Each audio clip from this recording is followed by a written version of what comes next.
రాజకీయ నాయకులు మందిరాల్ని ప్రచార సాధనాలుగా మార్చేస్తున్నారా? హిందూ సంస్కృతి పరిరక్షణ పేరుతో ఓట్లు రాబట్టాలని చూస్తున్నారా? ఎన్నికల సమయంలో ఇలాంటి కార్యక్రమాలు పెరుగుతున్నాయా అంటే అవుననే సమాధానం వస్తోంది. ఆలయాలు ఇకపై రాజకీయ యుద్ధ భూములుగా మారుతున్నాయా? రాబోయే ఎన్నికల్లో మందిరాలే కీ రోల్ పాటిస్తున్నాయా?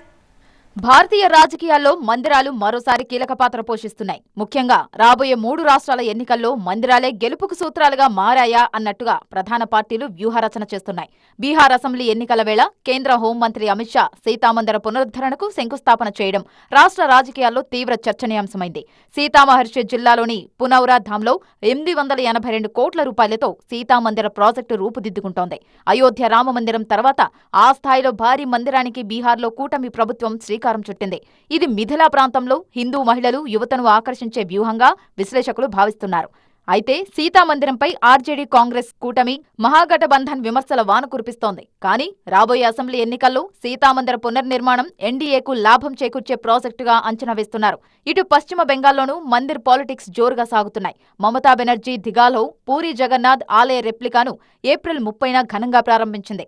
ఇది బీజేపీ హిందుత్వ అజెండాకు గట్టి కౌంటర్ అని విశ్లేషకులు భావిస్తున్నారు.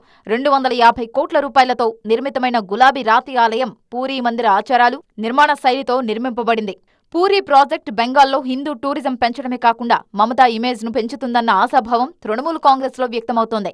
2026 అసెంబ్లీ ఎన్నికల్లో బీజేపీ ఆధిపత్యానికి పూరీ ఆలయం ద్వారా గండికొట్టాలని టీఎంసీ భావనగా కనపడుతోంది. అయితే మమతాను ఫేక్ హిందూగా విమర్శిస్తూ పూరీ ఆలయ ఇమేజ్ ను టీఎంసీ ఖాతాలో పడకుండా బీజేపీ జాగ్రత్త పడుతోంది.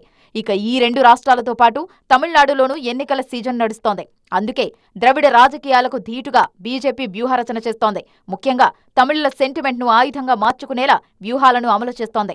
అందులో భాగంగానే చోళ ఆలయాల పునరుద్ధరణ చేస్తోంది. అలాగే మురుగన్ మహానాడు వంటి కార్యక్రమాలతో హిందుత్వను ద్రవిడ సంస్కృతితో మేళవించి ముందుకు సాగుతోంది. గంగైకొండ చోళపురం ఆలయాన్ని ప్రధాని మోదీ సందర్శించి రాజేంద్ర చోళుడి విగ్రహాలు స్థాపించాలని ప్రకటించారు. అలాగే మధురైలో మురుగన్ భక్తుల సమావేశం నిర్వహించి హిందువుల ఓటర్లను బీజేపీ ఆకర్షించే ప్రయత్నం చేసింది. ఈ కార్యక్రమాల ద్వారా డీఎంకే ద్రవిడ ఐడెంటిటీకి సవాల్ విసరాలని కమలం భావిస్తోంది. అయితే డీఎంకే బీజేపీ ఎత్తులను హిందుత్వ రాజకీయాలుగా విమర్శిస్తూ చోళ లెగసీని తమ ఖాతాలో వేసుకోవాలని చూస్తోంది. మొత్తానికి ఆలయాలు ఓట్లు రాల్చే ఆయుధాలుగా రాజకీయ పార్టీలు భావిస్తున్నాయి. రాబోయే ఎన్నికల్లో ఇవే కీలకంగా మారాయి. మరి చూడాలి మందిర్ పాలిటిక్స్ ఏ మేరకు వర్కౌట్ అవుతాయో.